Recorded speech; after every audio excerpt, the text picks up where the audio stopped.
اور اب بات کریں ڈیرہ اسماعیل خان میں سیلاب متاثرین بے یار و مددگار ہیں۔ رات بغیر کھانا کھائے کھلے آسمان پر گزاری ہے۔ متاثرین کے ساتھ نمائندہ جی این این سیف شیرانی موجود ہیں، مزید ان سے جانتے ہیں۔ سیف، کن مشکلات کا سامنا ہے متاثرین کو؟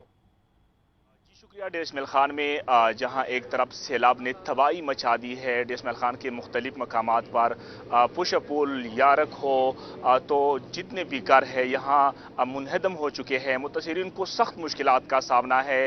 رات کو یہاں کھلے آسمان تلے اس نے رات بھر یہاں پہ گزاری ہے۔ نہ کھانے کے لیے ان کے پاس کچھ ہے، نہ پینے کے لیے ہے۔ اس وقت ان کو کن مشکلات کا سامنا ہمارے ساتھ یہاں پہ جو سیلاب سے متاثرین ہے وہ موجود ہے۔ اچھا، کیا کہیں گے، رات کیسے گزاری ہے؟ کھانے کے لیے کچھ ہے؟ کیا حکومتی ٹیمیں پہنچی ہے یہاں کہ نہیں پہنچی ہے؟ سارے بالکل گھر تباہ برباد تھی گئی ہے، جان کے ہر ملک تے کھانے پینے کا کوئی چیز نہیں ملا۔ اس ٹائم بھی میرے 5 آدمی پانی میں ہے موجودہ، تے بہت تکلیف ہے۔ چھوٹے چھوٹے بچے بھوک سے مرتے، کوئی چیز نہیں ملی حکومت کی طرفوں، کوئی امداد نہیں ملی، کوئی شے نہیں ملی۔ اس وقت یہاں پہ آپ لوگوں کے پاس کھانے کے لیے کچھ ہے، پینے کے لیے؟ نہیں، کچھ بھی نہیں ہے۔ کہہ گندم ہے یا آٹا ہے وہ ختم ہو گئی ہے۔